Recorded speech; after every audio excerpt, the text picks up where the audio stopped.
Sir तो फिर ये बता दीजिए कि क्या ऑब्वियस नहीं है, तो हम उस पर चर्चा कर सोच रहे हैं कि नहीं कुछ होगा नहीं, ऐसा नहीं है, कुछ होगा, लेकिन वो इतना आसान नहीं होता। ये दो बच्चों की लड़ाई नहीं है ना कि उसने पीट दिया और आगे खत्म हो गया, वो नहीं है, होगा। और जेडी वेंस का आना एक बड़ा साइन है, मैं समझता हूँ कि इस बातचीत को आगे बढ़ाने के लिए ट्रंप साहब उसको नहीं भेजते, और ये ईरान की भी हिम्मत नहीं हो सकती कि अमेरिका जेडी वेंस को भेज दे और वो उसकी बातचीत में शामिल ना हो। लेकिन सर आप कह रहे हो कि दो बच्चों की लड़ाई है, लेकिन ट्रंप का व्यवहार तो एक बच्चे जैसा है।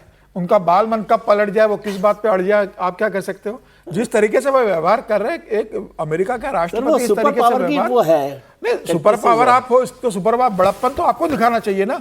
इस मामले में बातचीत तक आप शांत रहिए, बातचीत नहीं हो आपको एक अपडेट जो अभी विजय जी ने दी, उकसाने का काम कर रहे हो। लेकिन जब आपने बालमन का, तो बालमन तो आप जानते हैं कि तो कभी भी खुश हो सकता है, कभी भी मान सकता है। खुश भी बालमन तो जैसे वो नाराज होगा, बालमन बहुत भोला होता है और ट्रंप बिल्कुल भी भोले नहीं है।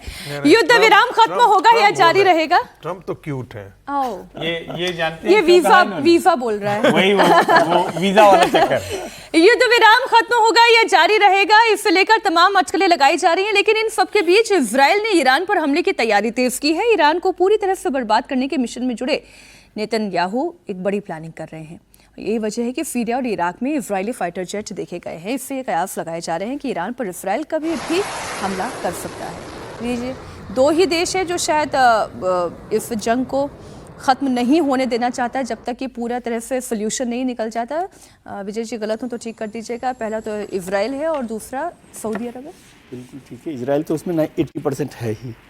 ये सारा जो झगड़ा चल रहा है और इजराइल की मंशा पूरी नहीं हुई। एक्चुअली जो इजराइल का गोल पोस्ट था वहाँ से अमेरिका थोड़ा सा डिविएट कर गया है। ट्रंप साहब को तो अलग इंटरेस्ट है, उनका इंटरेस्ट उस तरह से ईरान के लिए नहीं है जैसा इजराइल के लिए। इजराइल तो चाहता है कि किसी भी तरह से ये खत्म हो जाए, और सऊदी की भी वही मंशा है कि उस तरह से काम चलता रहे।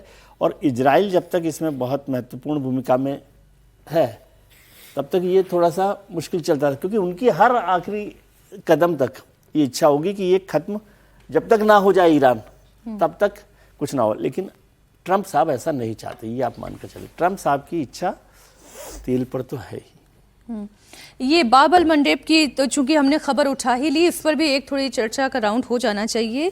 प्रोफेसर साहब, यमन का की ये जो धमकी है, ये वो ऑब्वियस धमकी है जो आनी ही थी, या ये कुछ अनऑब्वियस के पीछे ऑब्वियस मूव है? देखिए, वो उसके पीछे भी ईरान है, तो हमें ध्यान में रखना चाहिए कि हमास और हिजबुल्लाह के बाद ये जो हुतीज का जो है, हुतीज है, और हुतीज का स्वभाव यदि आप देखिएगा तो समुद्री डाकू की तरह है।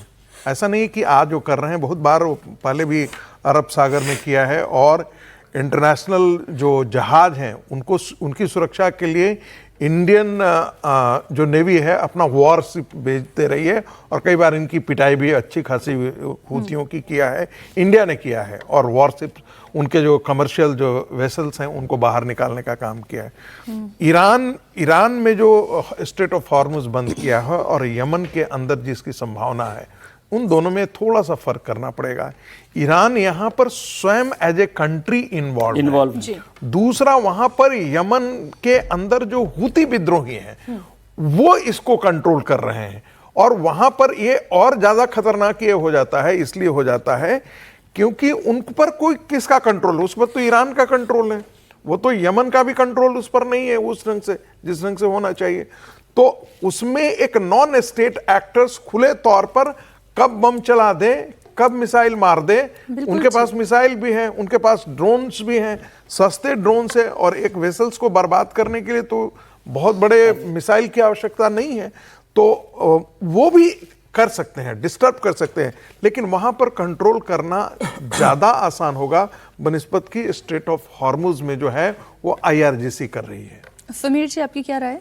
निश्चित रूप से हुती का डर इतना ज्यादा अमेरिका को भी इस समय लग रहा है कि अमेरिका का जो सबसे बड़ा जंगी जहाज है जॉर्ज W, वो ईरान साउथ अफ्रीका होते हुए 1.5 गुना लंबा रास्ता लेके वो पहुंच रहा है। उसकी हिम्मत नहीं हुई कि रेड सी से वो हुती के सामने से निकल जाए। उनको लगा कि हुती हमला करेगा हमारे ऊपर, तो 1.5 गुना लंबा रास्ता तय करके वो ईरान पहुंच रहा है। तो जब अमेरिका को हुती का इतना डर है तो दुनिया में तमाम लोगों को किस तरीके से वहां पर जब जहाज निकलते होंगे, तो मुझे लग रहा है कि ये स्थिति अभी फिलहाल बनी रहेगी। आज देखना होगा कि क्या ईरान तैयार होता है बातचीत में, नहीं उसके हिसाब से बहुत तय होगा। मुझे लगता है दूसरी वार्ता भी मुझे लगता है कि असफल होने वाली है, क्योंकि अमेरिका की जो मांगे वो किसी भी स्थिति में ईरान अब स्वीकार नहीं करेगा। अब देखते हैं क्या ट्रंप पीछे हटते हैं या ट्रंप और इजराइल मिलके फिर ईरान पर हमला करते हैं। अब ये देखने वाली बात होगी कि अब ये यहाँ से लड़ाई कहाँ जाती है।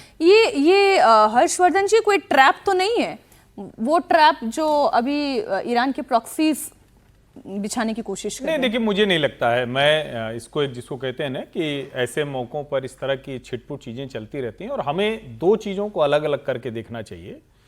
इजराइल लेबनान का संघर्ष, हिजबुल्लाह का संघर्ष अलग है। इजराइल हमास फिलिस्तीन वाला संघर्ष अलग है। हाउती ये दूसरे जो विद्रोही हैं इनका संघर्ष अलग है। समुद्री लुटेरे टाइप हैं, इनकी कोई ऐसी हैसियत नहीं। और आप ईरान और इजराइल अमेरिका की लड़ाई को एकदम अलग करके देखिए। अगर इसको जोड़ के देखेंगे तब तो छिटपुट कुछ भी चलता रहेगा और ये कोई और मतलब कोई इनका स्ट्रक्चर थोड़ी ना है कि ऊपर एक कमांड बैठी हुई। ये तो कोई कल को हो गया, कल उनके पास पैसे खत्म, उनको कोई जहाज आता दिखा वो लूट लेंगे।